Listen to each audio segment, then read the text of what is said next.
El sector de las competiciones de videojuegos tiene un futuro prometedor y además se dibuja como uno de los de más crecimiento dentro del entretenimiento digital. Y solo hace falta ver las cifras de nuestro país. Más de 25 millones de ingresos en 2021 que se espera que crezcan hasta cerca de los 45 millones en 2025. España tiene futuro y tiene cantera. Y así lo demuestra el obetense Nacho Abella, un gamer en la élite de la FIFA con el que hoy vamos a conocer más de cerca esta industria.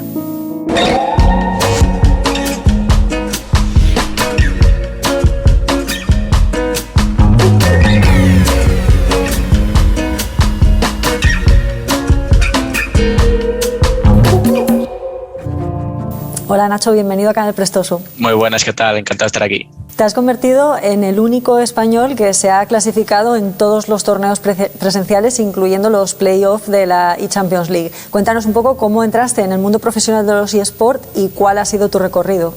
Pues yo entré hace unos 3 años más o menos, que bueno, yo antes trabajaba en un restaurante allí en Asturias y pues siempre fui muy aficionado a los videojuegos, ¿no? Con mis amigos, echaba las típicas partidas y cosas así.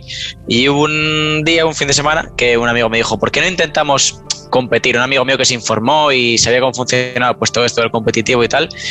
Y yo dije, bueno, vale, pues a ver, tampoco tengo nada que perder, voy a intentarlo. Y justo ese primer año, pues quedé entre los 16 mejores de España.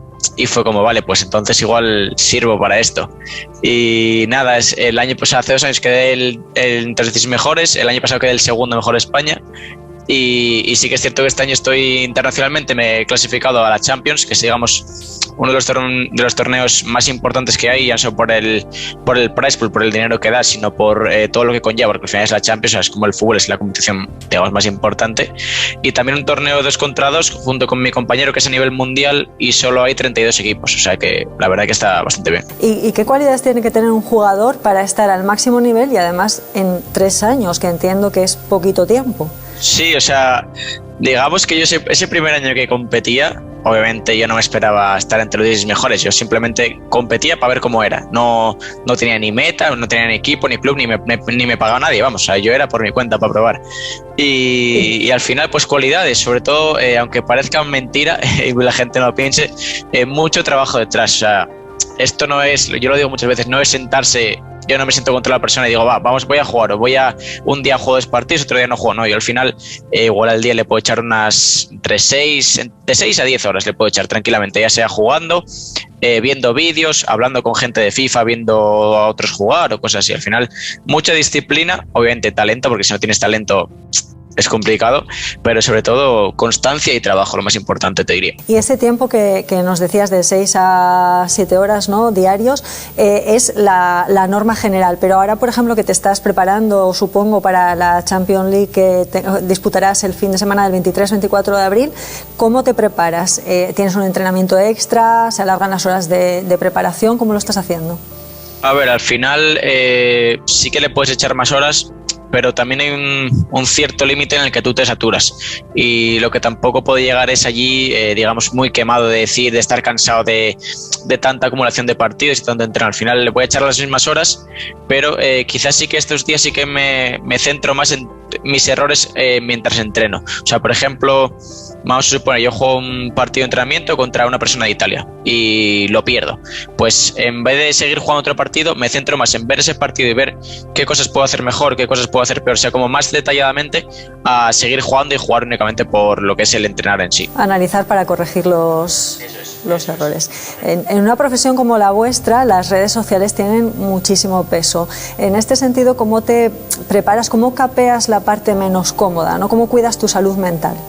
A ver, yo creo que por suerte nunca, ahora que hay mucho tema con el nivel de las redes que son un poco tóxicas y tal, yo nunca, gracias a Dios, toco madera, nunca tuve mucha gente tóxica en plan que me hiciera comentarios y cosas así.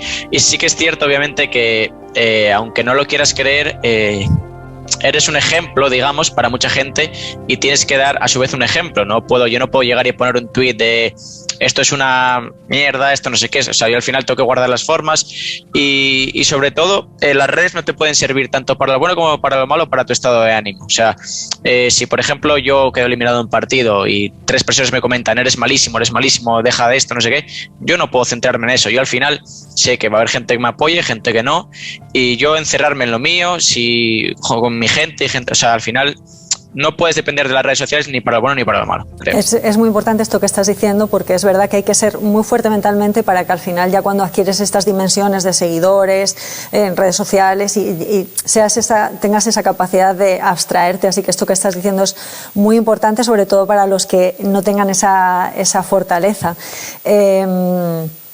En España la creciente popularidad de los eSports es indudable, pero ¿cómo ves el sector respecto a otros países de Europa como Francia o Alemania? A ver, yo creo que somos uno de los países punteros a nivel de nivel, digamos, de jugadores. Sí que es cierto que, como tú dices, esto desde la pandemia ha crecido un montón y más que le queda por crecer. Pero aún falta bastante. Yo sí que es cierto que no me puedo quejar de la situación en la que estoy, obviamente es inmejorable, pero sí que es cierto que le queda un largo recorrido y obviamente cada año esto va increciendo, digamos. Así que simplemente no creo que esto vaya para atrás, me parecería muy raro e improbable porque los chavales ahora, las nuevas generaciones, literalmente con 10 años saben jugar mejor que gente con 25, o sea, es increíble. Algo que también me gustaría decir es que compaginen jugar a las máquinas, a la Play en este caso, con salir a la calle, porque yo en su momento lo hice y no tuve ningún problema y estoy donde estoy hoy. O sea que es también muy importante que las nuevas generaciones hagan las dos cosas, porque yo conozco mucha gente que solo juega a la Play, pero también puedes ir a la calle, también puedes hacer otros deportes, o sea que creo que todo va creciendo mucho y se ve con los chavales en las juventudes que juegan un montón y además cuanto más juegan y más jóvenes son, pues mejor lo van a hacer. Y la importancia del equilibrio entre lo que está dentro y el mundo de fuera. Aparte de esta fortaleza que decías a la hora de no hacer caso a los comentarios de redes sociales, que siempre va a haber gente tóxica, y este consejo que les acabas de dar también, de tener ese equilibrio, ¿qué otro consejo darías a chavales que nos estén escuchando, que quieran iniciarse en el gaming de manera profesional? ¿Qué consejos les darías? Lo primero, aunque parezca mentira, no intentes que este sea tu trabajo, no quieras que el primer día esto sea tu trabajo, o sea, tú esto tienes que hacerlo porque te guste, ¿vale? Esto es como cualquier cosa en la vida, yo creo, tienes que hacerlo porque te guste, no quiero ser gamer porque quiero ganar dinero con esto, no, tienes que hacerlo porque te guste y a medida que te va gustando probablemente lo hagas con mayor pasión y no sé, es diferente a hacerlo porque te toca.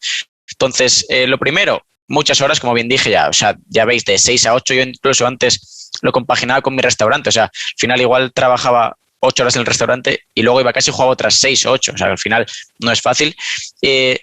Mucha cabeza, porque habrá meses que se te dé mejor, otros que se te dé peor, habrá años que se te dé mejor, otros que se te dé peor, y sobre todo disciplina. Si tú, de verdad, esto no es broma, si tú de verdad entrenas, juegas y se te da bien, aunque no te salgan las cosas, llegará un momento que por H o por B va a salir, o sea, siempre van a llegar los resultados, así que sobre todo, pues lo que siempre suelo decir, disciplina, sacrificio y esfuerzo. Pues me parecen unos excelentes consejos y muchísimas gracias, Nacho. Ha sido un placer poder descubrir un poquito más de cerca el mundo de los eSports de la mano de un ovetense que está en la élite de la FIFA, así que para nosotros es un orgullo que tener una representación así, que además la vamos a tener también en Estocolmo, en la Champions. Mucha suerte y muchos éxitos, que con esa filosofía estoy convencida de que te llegarán muchos más éxitos todavía. Esperemos que sí, que esto solo sea el principio de muchas cosas. Muchas gracias. Seguro que sí, seguro que sí. Hasta luego. Y a vosotros os espero la semana que viene en Tendencias del canal Prestosu.